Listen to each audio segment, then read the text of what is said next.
بسم اللہ الرحمن الرحیم ربی اشرح لی صدری ویسر لی امری واحلل عقدۃ من لسانی یفقہوا قولی۔ بسم اللہ الرحمن الرحیم۔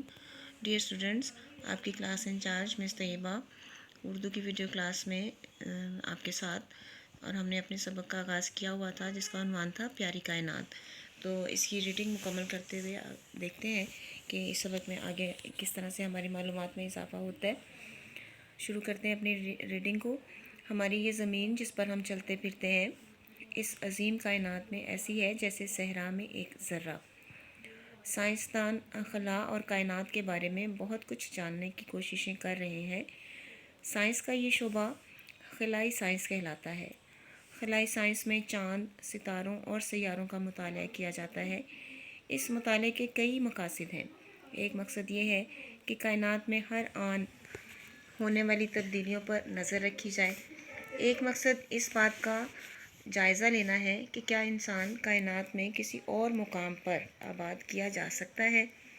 یہ جاننے کے لیے سائنسدانوں نے اب تک چاند اور مریخ کے لیے کئی مشن بھیجے ہیں۔ مشن بھیجنے کا مطلب یہ ہے کہ خلائی جہاز، بڑی بڑی مشینیں اور خلائی اسٹیشن زمین سے چاند اور دوسرے سیاروں کی طرف روانہ کیے جائیں۔ خلاباز ان جہازوں، مشینوں اور اسٹیشنوں میں سوار ہو کر بھی گئے ہیں اور کئی بار خلائی گاڑیاں انسان کے بغیر بھی گئی ہیں۔ بعض جانور مثلاً کتا اور بندر بھی خلا میں بھیجے گئے ہیں۔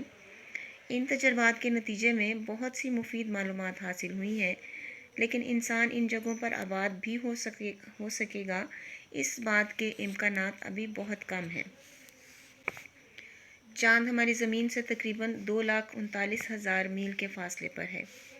انسان ہمیشہ یہ خواب دیکھتا تھا کہ وہ چاند پر اترے اور وہاں بس جائے۔ چاند تک پہنچنے کی سنجیدہ کوششوں کا آغاز 20ویں صدی میں روس اور امریکہ نے کیا۔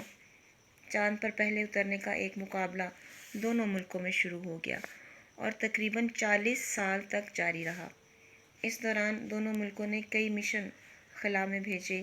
کچھ مشن ناکام رہے اور زیادہ تر کامیاب ہوئے۔ ابتدائی مشن انسان کے بغیر بھیجے گئے، یعنی وہ صرف مشینیں تھیں جن میں کیمرے اور دوسرے آلات لگے ہوئے تھے۔ ان ابتدائی آلات سے معلوم ہوا کہ چاند پر ہوا موجود نہیں ہے اور وہاں انسان کا رہنا ممکن نہیں ہے۔ تو پیارے بچوں، ہمارے آج کا سبق جو ہے اس کی ریڈنگ یہاں تک مکمل ہوئی، اور ہم نے دیکھا کہ کس طرح سے سائنسدانوں نے اور ممالک جس میں روس اور امریکہ ہے، انہوں نے آغاز میں کوشش کی کہ وہ اپنے تجربات کے ذریعے اس بات کا اندازہ لگا سکیں کہ آیا کائنات میں زمین کے علاوہ کوئی اور مقام بھی ایسا ہے جہاں انسان کا رہنا ممکن ہے یا نہیں ہے۔ تو یہاں تک ہماری معلومات میں اضافہ ہوا ہے۔ آپ نے باقی کا سبق جب ہم پڑھیں گے تو ہمیں مزید انفارمیشن ملے گی۔ تو اب آپ نے کیا کرنا ہے کہ گھر میں اپنے پیرنٹس کے ساتھ بیٹھ کر اس کو ایک دفعہ ضرور دوبارہ پڑھنا ہے، تاکہ آپ کو خود سے اس کی ریڈنگ بھی کرنی آ جائے، اور اس کے ساتھ ساتھ آپ نے آپ کی جو سلیوشن بک ہے اس میں اس سبق کے حوالے سے جو سوال جواب ہیں ان کو اچھے طریقے سے یاد کر لینا ہے۔ اوکے بیٹا، انشاءاللہ نیکسٹ ویڈیو کلاس میں آپ سے پھر ملاقات ہوتی ہے۔ اللہ حافظ۔